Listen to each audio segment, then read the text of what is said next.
You feel this nervousness on the phone there? Sir, I've been trying to make an urgent phone call up there. Well, I don't think it's something I want to do on an overseas phone. You gotta make some phone calls. Hang up the phone. Prank caller. Ladies and gentlemen, welcome once again to Packernet After Dark. This is the call-in show, the Packernet Podcast Network. If you'd like to call in, if you'd like to participate in the show, please feel free to do so. The phone number here is 608-501-0718. New callers go directly to the front of the line. We don't have any new callers today, but we've got some Beer Cheese Benny. Hey Ryan, Beer Cheese Benny here. Listening to your Bears fans and the never-ending excuses. Mm-hmm.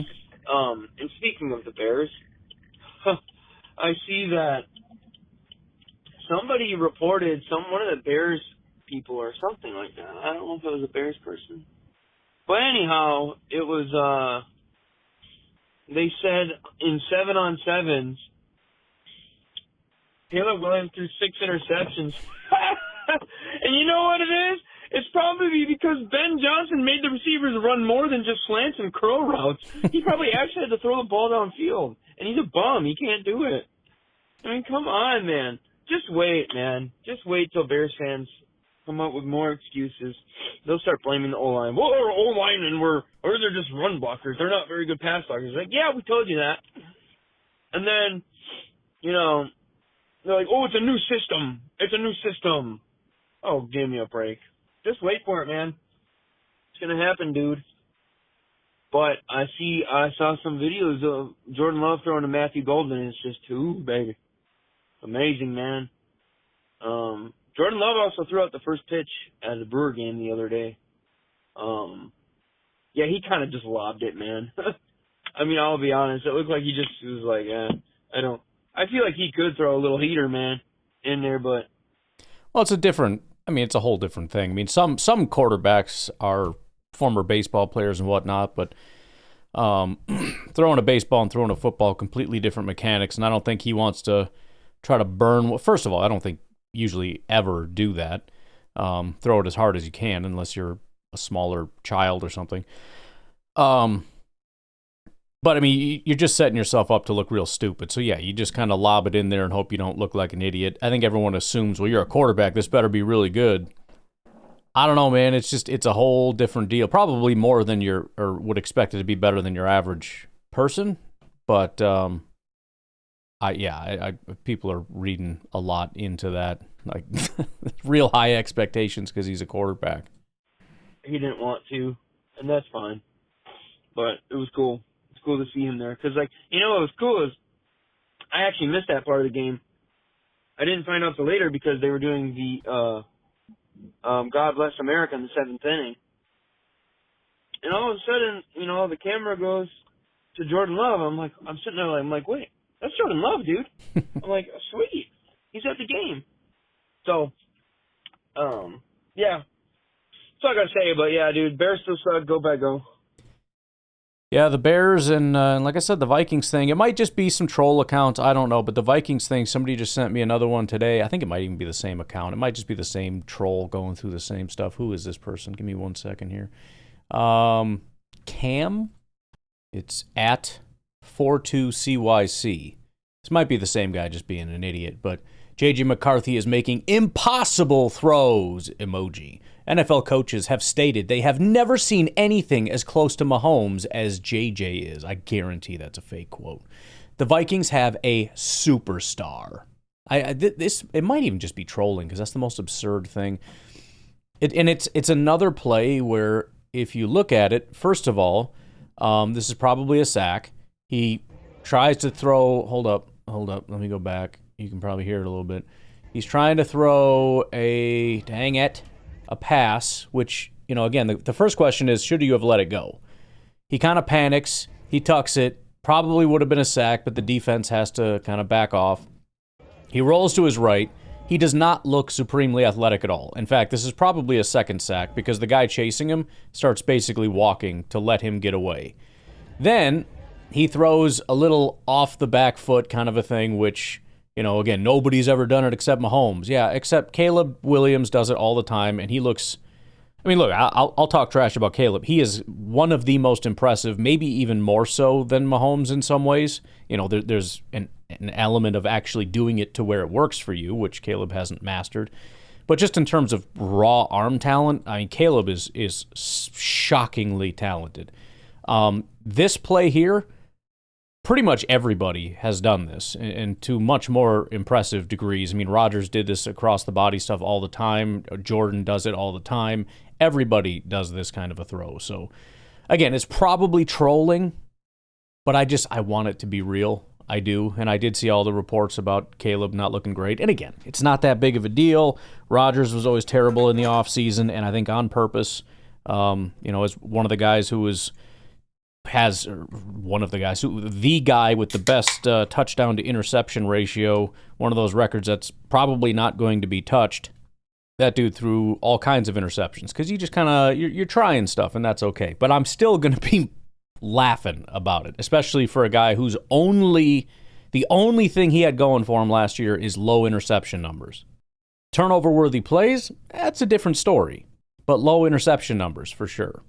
But yeah, man, I'm getting fired up. We got the little dead season here. We're gonna try to figure some stuff out. I just got an idea. It's gonna be my third, little site that I was gonna build, but I was like, why don't you just slap it on PackersGames.com? I'm hoping that it's going to be something that all you guys are into, a little bit more interactive kind of a deal. I think it could be fun, especially through the season. I think it could be a lot of fun. We can do a lot of cool stuff with it. But haven't started that yet. It's funny because the name of the site is PackersGames.com, which the intention obviously was like actual Packers games, like Packers versus Bears. However, if you create a game based around the Packers, it absolutely still works.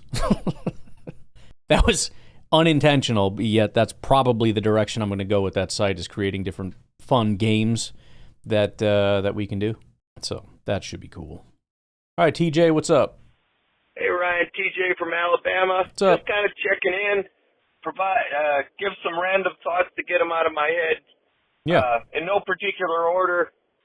I think obviously everybody's important, but the two most important people to me for the 25 season, one is obviously painfully obvious, and that's Jordan Love. Clearly, if Jordan sucks, we suck. If Jordan's good, we're going to be good. And Jordan has to play a hell of a lot more like the end of 23 than 24. Hopefully he's healthy. Hopefully he's in his third year, and it just works out well. The other one is DeMarcus Covington. Mm-hmm. Every single member of our D-line and edge class just underperformed last year. Yes. I just can't believe that's a coincidence. That's right. Now, whether it was Revovich or whatever, but it was clearly something, because it was every single one of them, and it was primarily all year. Yeah, and I mean, I wouldn't say that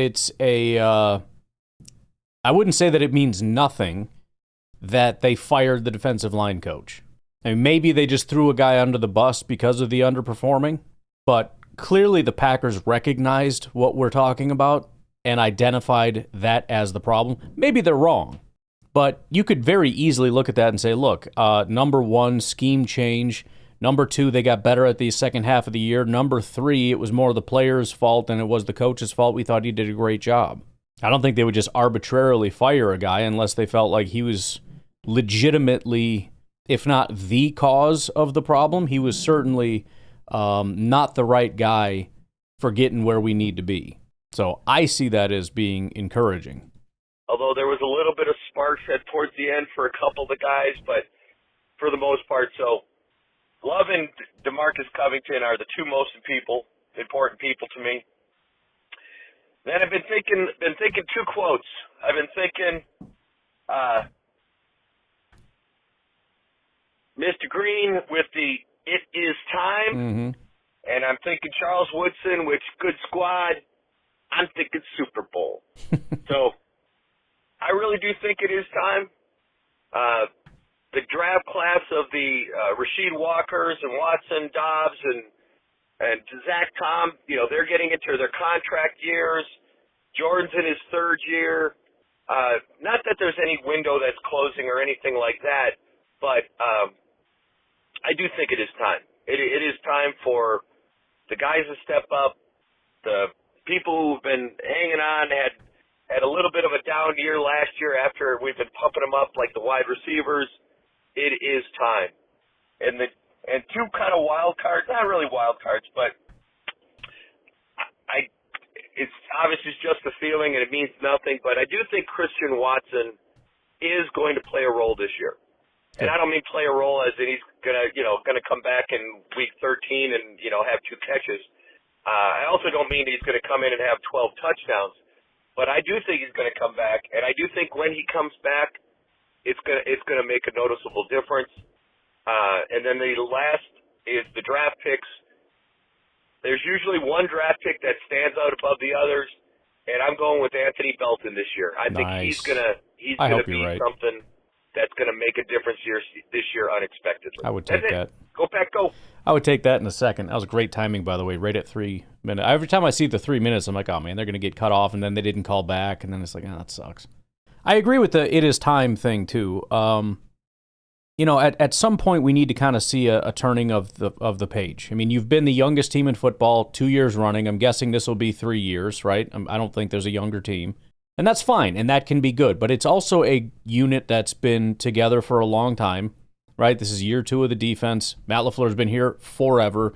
The wide receivers, with the exception of pretty much one of them, maybe 2, depending on Savion's role and usage, they've been here.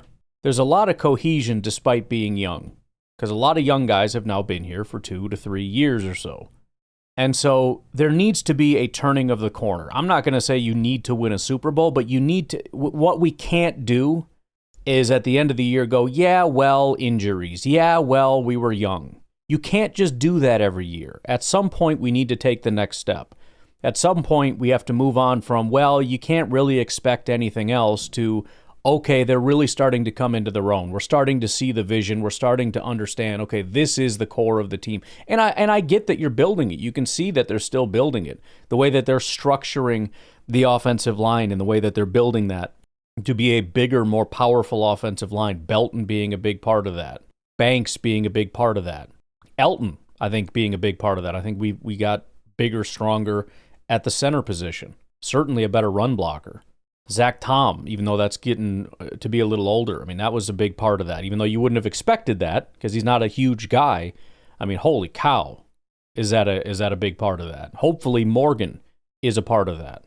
Josh Jacobs and Marshawn Lloyd, just the style of running back. I mean, we've always liked that style, but Aaron Jones has been here, and you can't just push him out of the way because he's phenomenal. But now that he's moved on, now we can get our guy, right? And then, you got Watson, and that seemed to work with the injury, blah, blah, blah. So now you get another guy.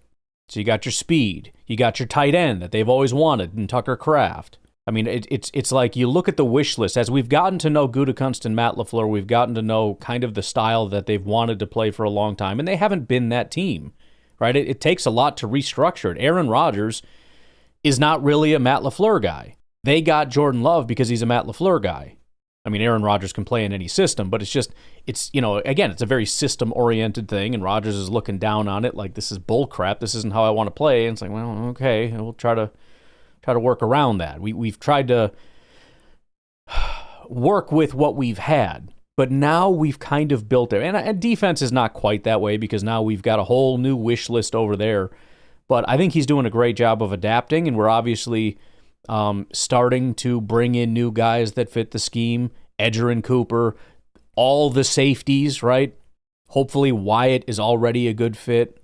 The edge situation might be a problem. I'm hoping we're okay with Lucas Van Ness and Rashawn Gary with the style of football that they're playing. If not, we'll work on it. But as far as the offense, at least, I do think it's time. You can't get carried by the defense. The defense is the one that's going to need a little bit of extra help. Matt LaFleur and Brian Gutekunst got their quarterback. They largely have the wide receivers that they want, right? You got your slot guy in Reed. You got your gadgety types of guys in Savion, in Jaden Reed, Mecole possibly if he ends up playing a role this year.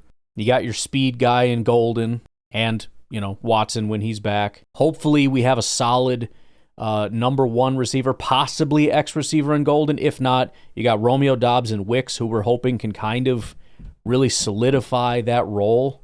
You got your tight end in Kraft. You got your running back. You've hopefully got your offensive line. It's time to go. It is time is exactly correct. Again, that doesn't mean Super Bowl necessarily, but we're not toying around anymore. It's time to be like, okay, this is who we are, and we know what we're doing, and we're going to do it well, and we're going to execute it. All right, why don't we take a quick break? We'll be right back with some Randy in Minnesota.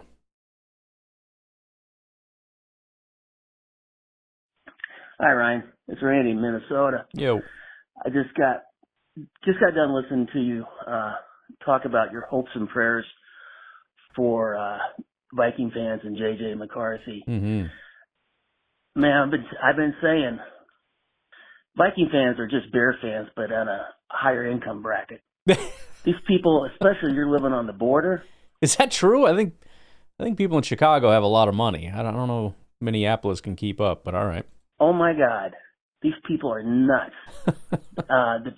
It's very similar to when people from Wisconsin or not Michigan talk about Lions fans, like they're this timid little. Then you listen to people from Michigan being like, "Bro, shut up." They're the most insufferable human beings on earth. I know Vikings fans are not great. I mean, they've always had a reputation of like it's within the NFC North. They are the worst people to go to a game. Maybe Lions fans have gotten real bad recently because of all that stuff. But, Chicago, you have a little bit of problem. Detroit, whatever. Minnesota was where you were expected to have problems there. And the people were rude and mean and all that kind of stuff. And I know when Minnesota was a little better, it was a much more heated rivalry where fans would actually stand up for themselves and whatnot. So I know, it's existed. But for me, anyways, it really hasn't been much of a thing. I've spent most of my time teaming up with Vikings fans making fun of the Bears, but I do think that may start getting fired back up here pretty soon. To face what the reality is they are Bear fans, just plain and simple. And then I was listening to NFL Network on Sirius XM, and they were talking about the Vikings GM, and they were gushing over what a great job he's done restocking this team, keeping this team, in the playoff hunt, in the Super Bowl hunts, and this guy can basically turn water into wine, according to. Well, let's think about that for a second. I mean, listen, if you, for me personally, I'm looking at the coaching staff that way. I'm not really looking at the GM that way. If you want to give him credit for Darnold, that to me is a stretch. There is no data in the world to suggest that Darnold was going to become that. I don't believe, honestly, that Kwesi was looking out there going, I believe he can do it. And ours says, blah, blah, blah. I think he just went out and grabbed a garbage quarterback and brought him in here. And it was going to be a competition with JJ. They were willing to let him sit, but there were no expectations. And I think the coaching staff was able to get the absolute best out of him. I have a real hard time saying the GM got a home run with that one. Maybe, but that is a beyond a stretch. I personally don't like the way that he goes about things. Even when it works out, I don't understand it. Like getting Aaron Jones. It's not that Jones was a bad football player. He's a good football player. It's a stupid decision for Jones to be your running back. It's just not smart. And by the way, he probably had his worst year in quite a long time, depending on what metrics you're looking at. He's a smaller guy that can't handle a big workload. You got him to go be your big workload guy. He's old. You're not a team that's ready. I mean, it doesn't make any sense. I understand. Listen, you had a great year. You weren't supposed to. Everybody looked at your roster and said you're dog crap. To me, that's not a great GM. That's a great coaching staff. And I will gift them that. But give me a break with the GM being the guy that's doing this. I don't see it. You look at the results of the draft. You look at the process of the draft and free agency rather than just the results. I think the process is terrible. The guys on the NFL show. And I'm just like, and you never once hear them say anything like that about Goots or anything with the Packers. It's just like, it's such bias between Chicago. Well, and I think they're just lazy. Minnesota had a great year. And so what do? They say, oh, yeah, great GM. Really? Did you actually look at it, or did you just see that they had a great year and say great GM? If the Packers this year win the Super Bowl, suddenly Gutekunst is going to be the greatest, and we're going to have the greatest quarterback and the greatest coach and all that stuff. Even if they didn't, if they luck into it or whatever, they're lazy people. They're lazy, and they're also I'm trying to think of the best way. I feel like they're like sheep. They like to run with the popular crowd. They're the kids in school that jumped on every single trend ever. Whatever's popular, boom, they're on it. If there's a narrative out there that J.J. McCarthy's great, they're going to go out and say it. And then when he's not great, they're going to pretend they never said it, and they're going to jump on the next trend. They're just the laziest, most shallow thinking people. And, some people, it's not that they're more, like the Stephen A's. They like to counterpunch. They like to go against the grain on some things, whatever. It's all part of their freaking gimmick. That guy apparently is a jagoff, by the way. I just saw somebody tell a story about when he got to meet him. Said it was the worst interaction he's ever had with a celebrity. So that whole gimmick that he does on TV, apparently that's not a gimmick. That's just who he really is. He's an arrogant jagoff. But you get what I'm saying. A lot of these shows, that's what it is. It's very shallow analysis. It's very, go along with whatever's popular. Go along with whatever's easy. The Vikings had a good year, and so I'm going to point to this. And it's also very easy, because if anybody says you're wrong, oh, really? Then how did they do so well? And then you got to get into the weeds and actually look into it. And it's just, at that point, you've already lost them. Like, their eyes are glazing over. It's just stupid. Chicago and Minnesota and Detroit. I really think these guys are just tired of dealing with Green Bay, having to go to a small town, having to do that whole thing. But that's just my thought. And anyway, I really hope the Viking fans continue to entertain, like it seems like they have, for their whole season. Go Pack, go. Bye. Yeah, and I played the clip of, I forget who it was, basically saying that he's tired of the Packers. It's there's like Packer fatigue out there, where people are like, we've been talking about this team I'm ready for something new. I'm bored. I'm tired of it. The Rodgers thing, I think they kind of soured on him. I think once Ted Thompson was gone, and once everybody started hating Rodgers and everything, they turned a corner, and they don't seem to want to turn back. But they will. Because again, they are those kids in school that will jump on every trend that is cool. And even if they hate the Packers, they don't have the frickin' testicular fortitude to stand their ground and say, I'm just not doing it. If all their colleagues in the office and all the cool kids are saying that the Packers are the best team, and that LaFleur, we saw them do this. LaFleur was a joke until he was great, and then all of them said he was great. They all went from saying he's bad to all saying he's great. Gutekunst was terrible, and then all of a sudden Gutekunst is great. They all suddenly think the same way. Go figure. So I do think you're right. I don't think they want to acknowledge Green Bay. I think for there are a lot of these arrogant coastal elite types who look down on places like Green Bay. And look what happened when they announced the draft. And then when the draft happened and everyone gushed over what a great experience it was, how many of those coastal elites decided to come out and talk down to Green Bay? None of them. None of them had the guts to come out and say it. They all still think it. They all still look down on us because we don't live in New York or Los Angeles. But suddenly, oh, what a beautiful expression of football. The true spirit of the NFL. Oh, why don't you be a man and, say what you mean and mean what you say? I listen, some of them probably changed their mind, whatever. That's fine. They actually had a good time. But it's funny how I don't see a lot of people talking down anymore. So that's where the Packers just have to come out and do it. Because when the Packers come out and do it, you're going to have people who look at it and say, this is the way it is. And all the fans are going to look at it and say, this is the way it is. The Packers are good. Jordan is good. The coach is good. The GM is good.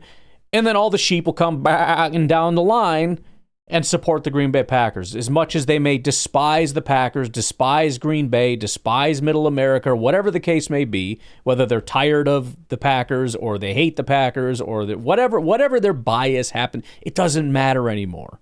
Because they're going to follow along like good little sheep.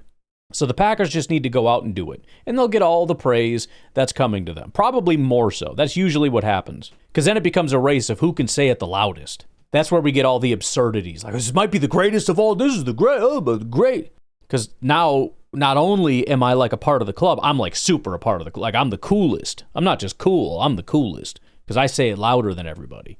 That's where this stuff gets to be super obnoxious. And that's where it sucks for me, because then I have to come in and like rein it in, and then I sound like an anti-Packers person, because I'm like, look, I hate to like counter a point about how great the Packers are, but this guy's not exactly correct about this. Sitting here arguing with a guy that actually hates the Packers about how good the Packers are. That's why I can't stand these people.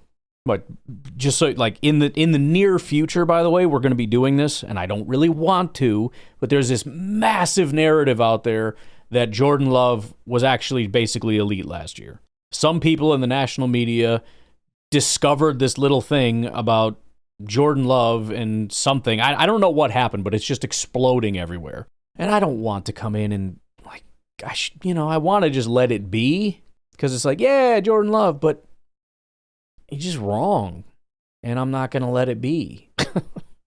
So, not tomorrow, probably the day after, we'll get into that. Hey, Ryan, it's Joe from Green Bay. Yo. And just wanted to mention that, with the whole Bullard being at nickel and, why don't people want him as safety more? I honestly think it's just about to do with Evan Williams being so good at safety. Yeah. And I don't see a world in which we take Evan Williams off to put anybody else there. It's McKinney and Evan Williams that are solidified there. Well, that's kind of my point, is I don't know the place for Bullard right now. I don't want him in the slot, and we got a guy that, we got Nate Hobbs. And even if you think he can play to the outside, which, okay, then Keyshawn's going there. I can't imagine.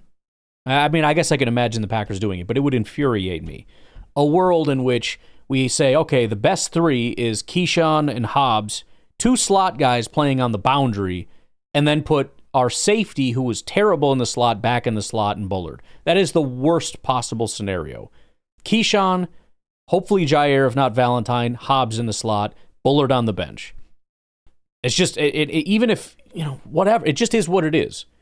He's not one of our best corners, and he's not one of our best safeties. And this goes for Oladapo, too. He might be a great football player, but it's going to be real tough to take a job away from Evan Williams.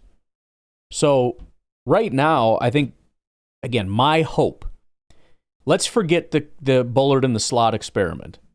I mean, if you're determined, Green Bay, that is his best position, fine. Then he can be our backup slot guy. But whatever you determine his best spot is, I contend it's safety. Let him be that and only that. Because again, even if we say, well, we need a backup slot, our backup slot is Keyshawn, assuming we have Jair. Because if Hobbs goes down, Keyshawn goes into the slot, Valentine comes out in the boundary. It's only if we lose two slot guys that we would need to move Bullard, and in that case, fine, whatever. I don't care, but still, I want Bullard playing safety. Lots of safety. I want him to, and again, if you're determined to put him in the slot, fine, but whatever it is, he plays one position, and he becomes very good at that. Because right now, he is on bust watch. And screwing around and moving him around all over the place. Let's put him in the slot. Let's put him at safety. Let's do strong and free. And maybe try some linebacker, and let's fire him off the edge. Screw all of that. We got to get back to the basics. And we need to drill it as hard as we possibly can to see if this guy can play or not. Because it's either going to work or it's not. But let's not put too much on his plate and screw the guy over. So that's my hope for Bullard. Put him at safety. Let him run with the twos with Oladapo. And that's it. And that's what he does. And maybe he becomes great. And maybe he can win that job away from, take Evan Williams. I don't care. Great if you can do that. Great.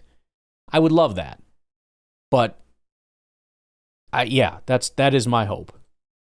I mean, Evan Williams made some really big plays, and talking about like punching the ball out at the last second, and just having good coverage overall. And yeah, he needs to work on some of his assignments and all of that, but he was a rookie, and I think if he was picked in the second round, nobody would be talking about Oh, yeah. anybody but him there. So, and yeah, I mean, fourth round. I think he was picked in the fourth round. That's still a fairly high pick For the Packers, but his it's emergence premier. kind of put Bullard in a weird spot. So I think we moved Bullard because I think Evan Williams is better than Bullard. So we put Bullard in the nickel. And now you're talking about, like, that's probably not Bullard's best position, but would you rather him be just a backup safety or like he's going to be a backup nickel. a third safety, basically, where he only comes in and very limited special packages? So I think you have to train him up at nickel and see if he can do it. But, yeah, just kind of very interesting scenario, but it's a good problem to have. Anyways, have a good day. Bye. Yeah, I mean, I don't want him starting anywhere right now. So, again, whatever the Packers think he does best, whatever you think his best position is, put him there and leave him there. And just train the living crap out of that guy. Drill it, back to basics. He's not playing two positions anymore. Right? If we get stuck in a pinch, fine. He's untrained going, oh well. This is what I mean. Again, if we lose two guys, yeah, you're going to be in a pinch no matter what position it is. When you drop two guys at that position, you're getting thin. You know, you got tackles playing guard or whatever the case may be.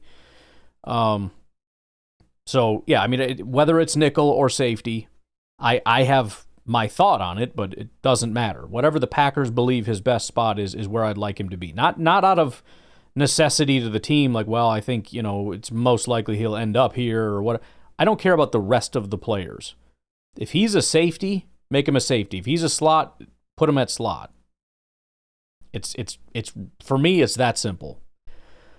All right, let's take a break, and we got a bunch of Andy from Kansas.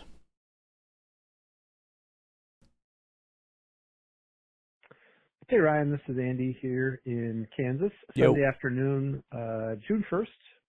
Been catching up on the pod, especially after dark, hearing that there's kind of a shortage of calls. Well, it is the off season.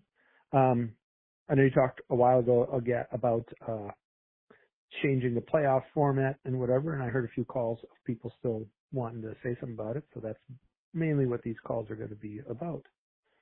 So, as far as, you know, teams with better records making the playoffs over teams that won their division but had worse records, I don't have any problem with that. I think there's a lot of basic logic to that.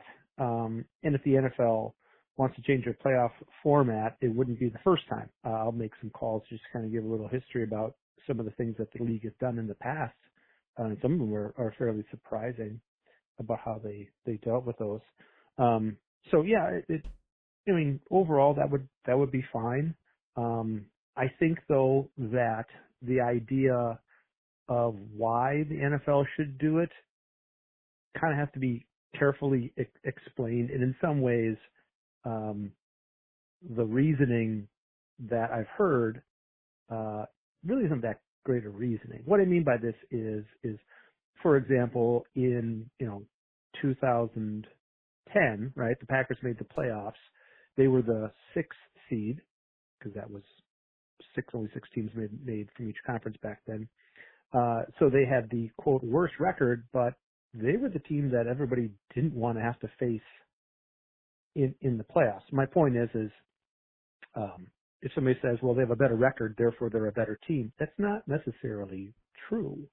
The number of times that this whole line of argumentation, though, I don't care for, because again, at its core, you're first of all arguing from the exception. Second of all, the question is, what is the best way? Well, let's put it this way. The first question is, do we want the playoffs to be a reflection of the best teams? Because there's kind of, I feel like there's two different arguments kind of floating around, and they intersect and intertwine, and sometimes we talk about it, sometimes we don't. Do we want the playoff structure to be a reflection of the best teams? I think a lot of the arguments against what I'm saying is that's not at its core what we want.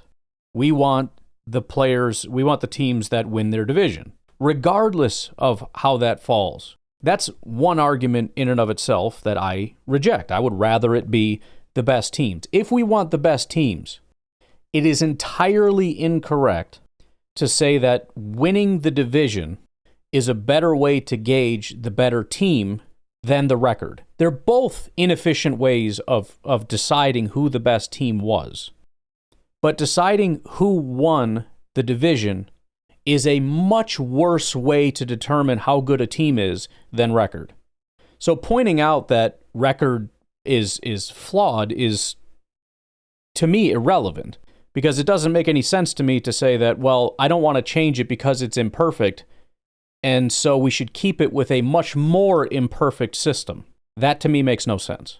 So either we want it to be structured in a way in which the best teams are the ones that get into the playoffs, in which case we should change it, or we say that it shouldn't be structured just based on the best teams, whether that's because of the inefficiency or whatever. In other words, it's not perfect, so we shouldn't change it unless it's perfect only. In other words, making it better isn't good enough. And so I'd rather keep it with this system that is not designed to put the best teams in, but is designed to simply reward division winners, plus 3 other teams that had good records, which, again, I don't understand that part of it. It seems completely arbitrary.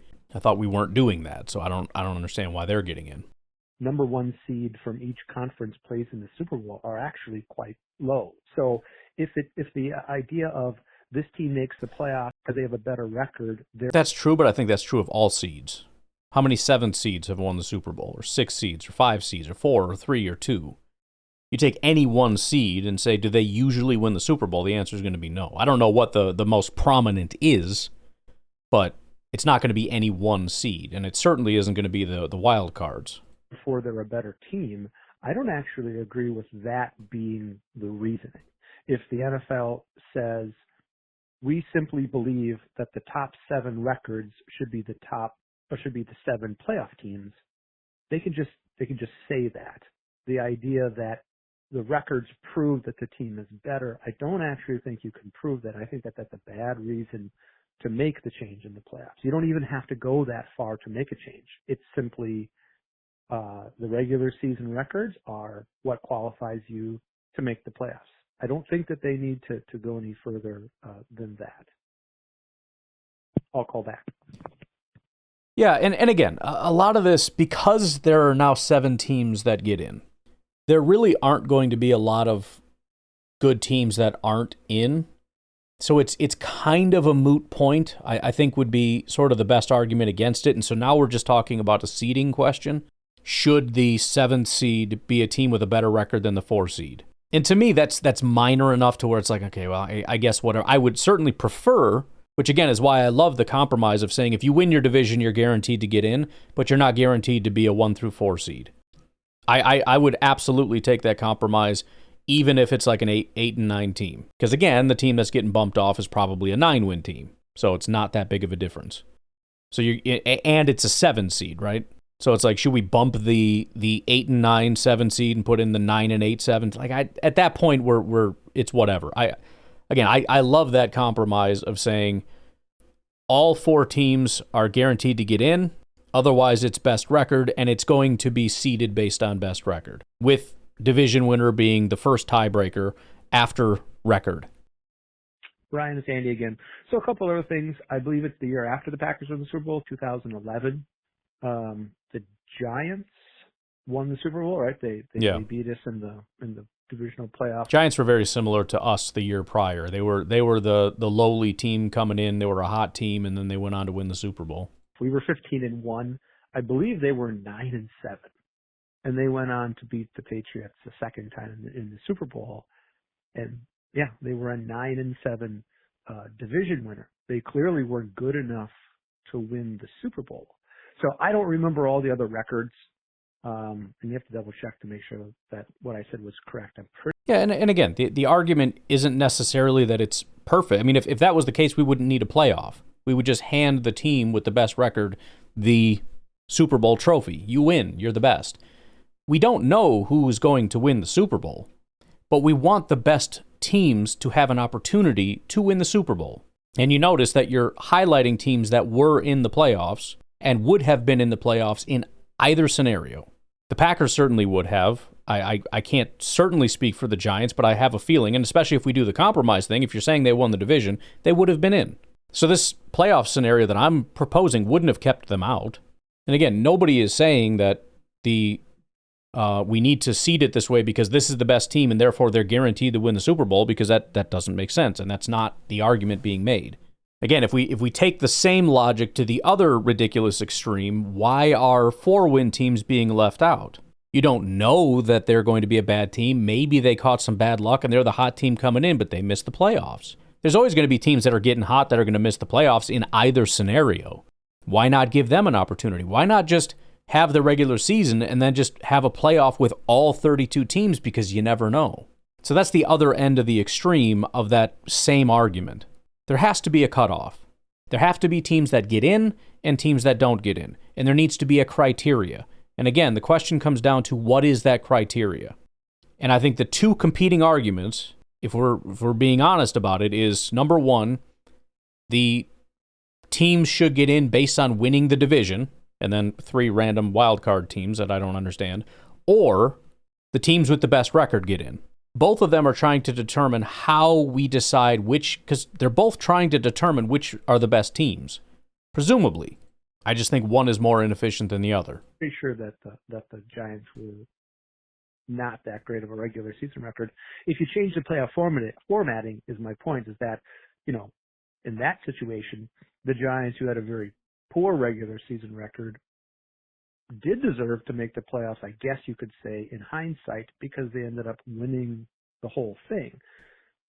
That's maybe not very good logic on my part, though. It's one of those difficult things, right? If you set it up a certain way. Well, and again, we don't know. We can't see what would have happened if we changed things.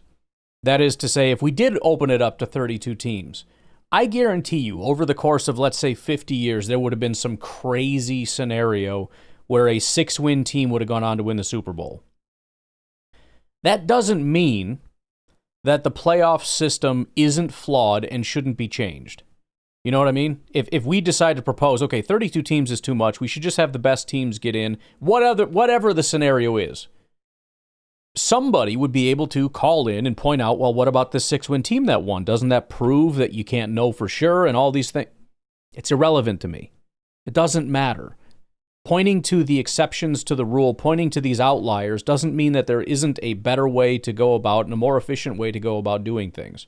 No matter which system we go with, whether it's my way, your way, or the compromise way, there are going to be teams that get in that don't deserve to be in because they're fluky teams, or they lost their quarterback or whatever, and everybody knows they're going to be terrible. But that's the way it goes. And in both scenarios, or all 3 scenarios, are going to be situations in which there are teams that don't get in that are probably better than some of the playoff teams because they started to get hot at the end, and plus you got the fluky teams. And unless we want to get super psychotic with the way that we, kind of like in college, where we just have like a voting, at least I think, that's how I don't know how they do it. But unless we have some kind of a system where it's like we try to determine, like, okay, who's actually the best based on this, that, or the other, and then we'll go based on those rankings to determine who gets in, which would be, I think we would all agree, would be a terrible way to do it, because we would all just hate the rankings and be like, this is the worst system in the world. There has to be some kind of an inefficient system to do this. The setup does not point to the end, and this is true about a lot of different things. I have no problem, obviously, with the league, coming up with the regular season schedule, because that regular season schedule could result in whatever records that they do. So when people are talking about, well, you want parity in the playoffs, so to speak, by having, and maybe that's not the right word, by having the top 7 teams, because that, shows that those are the teams that deserve to get there. As I said before, I don't think that's true logically. Maybe a possible comparison is if you ask somebody in this past season, look at the regular season records, which division seemed to be the strongest division, many people would look and they'd say, well, the NFC North, because they had 3 teams that made the playoffs. However, the results don't point to that. All 3 of the NFC North teams lost their. Yeah, I don't like that argument either. I think that was three of the better teams. The fact that they didn't win the Super Bowl doesn't really move me very much. I think Detroit was not only the best team in the entire NFL, they were a historically great team. They were also ravaged by injuries, which kind of hurt them. It was a very close game, comes down to the wire. It could have gone either way. I don't think you can erase an entire season of data because one of the teams didn't win the Super Bowl or even get to the Super Bowl. I don't really buy that. First playoff game. Actually, the team that had the strongest division was the NFC East because two teams from that division made the conference championship. So whatever you do... Yeah, again, that's not how I would sort it out, especially when you look at the other teams in the division.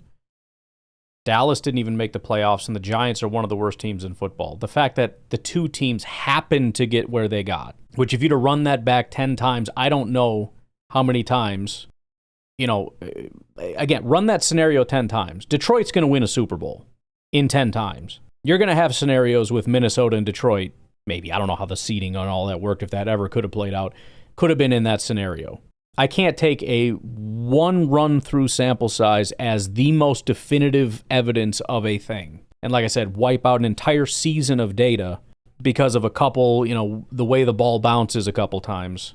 I don't buy that. To set up the playoffs cannot be predictive.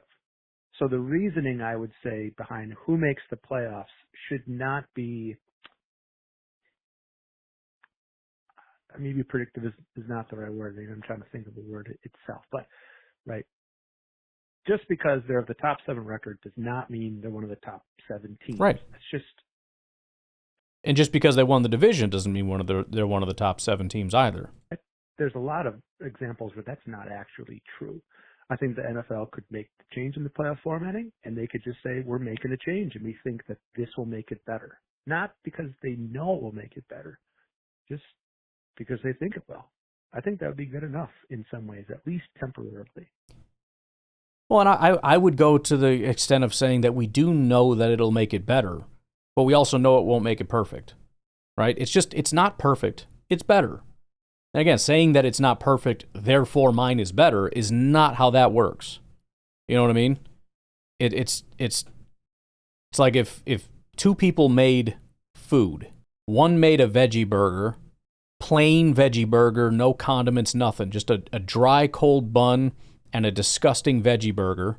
And then somebody else made a cheeseburger. And the whole time, the guy that made the veggie burger is just talking about the cheeseburger like, well, that's more of like a medium well cook, and that's not very good. Medium rare is a better cook on that. And they only used one slice of cheddar. I think they should have used American, and you can do like double American. Plus, there's like the premium American cheese that's better. It has like a better meltiness to it. I forget what it's called. And, I think the patty size is a little too big. It should be a little bit smaller. Plus, the bun's not toasted and all that. All that stuff might be true. There's ways that burger could have been done better. It should be closer to a medium rare, whatever. Shouldn't be a medium well. Could have used better cheese. Could have used more cheese. Could have toasted the bun. Could have done that. That's all true. But it's still better than what you're providing. And that's the point. Right? I still would rather upgrade from a dry, disgusting veggie burger to this cheeseburger. And you can point out all the flaws of this cheeseburger you want. You're not that doesn't mean I need to eat a veggie burger. So I will happily agree with every single person who wants to call in and say that this is flawed and I have 50 reasons why. That's fine. But I'm still not eating the veggie burger. I'm still taking the cheeseburger. You could say it's well done and burnt with no cheese. I'm still eating it over the veggie burger. You know what I'm saying? Hey, Ryan, this is Andy, last call. Hopefully that last one made sense. I got cut off by the 3-minute monster. All right, last call. Just in some pretty far past histories for the NFL, at some point in the NFL's playoff history, I'm talking in the early to late 60s, just before the merger, and I'm looking at a NFL history book here, so I'm kind of looking at this. For example, in 1962, the Packers were 13-1, the Giants were 12-2, and therefore that's who played in the NFL championship game. They didn't even have a playoff structure. It was just whoever won the conference played in the championship. So we were 13-1, they were 12-2, and we played away. So at some point in NFL history, they just figured out who the home team was by, I don't know, coin toss? I have no idea. Obviously, the home team was not the team with the better record. 1965, the Packers tied the Colts at 10-3-1 in the regular season, but the Packers beat the Colts twice during the regular season, and they still had to play a playoff game because they had identical regular season records. So at some point, the NFL didn't even have a tiebreaker. So you could have beaten your conference opponent twice during the regular season, but still had to play off with them because of a regular season record tie. There's quite a few examples of other teams having to play on the road against a team who had a worse record than they did, even though both of them won their conference. So it would be like the NFC Championship game played at the team's stadium that had the worst record going in. That doesn't make any sense.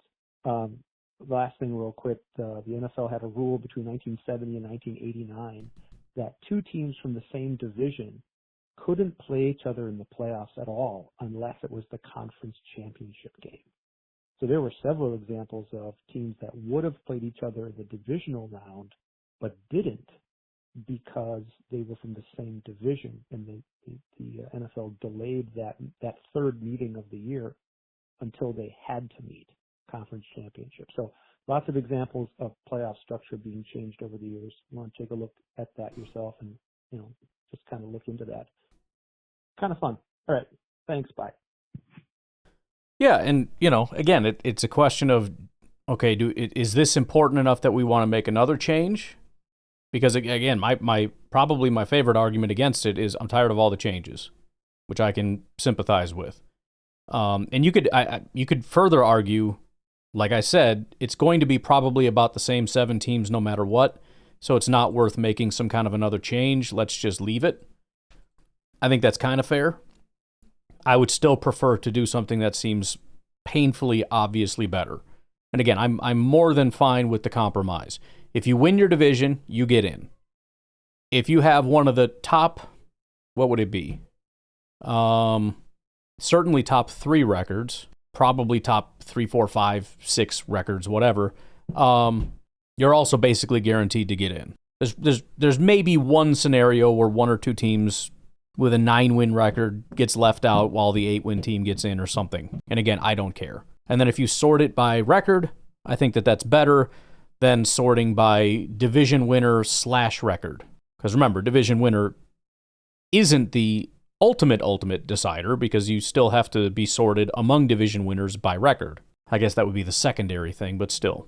It's kind of all we're really doing is changing it from secondary to primary, with the caveat that if you win your division, you automatically get in. Now, again, I can pull that same card of, well, there are scenarios where the division winner isn't necessarily the best and da-da-da-da. Whatever. I'm fine with the compromise. I don't think it's going to happen, so it's an interesting discussion, and I think I was more just surprised because I thought this is one of those things that most fans looked at and were like, the playoff structure's stupid. The fact that you have bad teams getting in and better teams being left out is stupid. And I thought that was kind of universal. And so I was just kind of shocked when Detroit pushed this and there was a massive uproar. Again, almost everybody that called in was against it. So that was just kind of my surprise. And again, the fact that Detroit immediately withdrew it means, to me, I'm guessing the NFL is like, bro, shut up, get out of here. So fans don't want it. NFL doesn't want it. We'll see. Again, I think the thing that would maybe push it is if, again, you end up with a 7-win or an 8-win team getting in. But it just seems to be relatively rare. And like I said, with 7 teams getting in, who's getting pushed out? It's not going to be a lot of good teams. So I don't foresee, we'll see what happens, a lot of scenarios where there's some outrageous thing that happens. Maybe. We'll see. Alrighty, well, I appreciate all the calls. We did have enough to do a show today.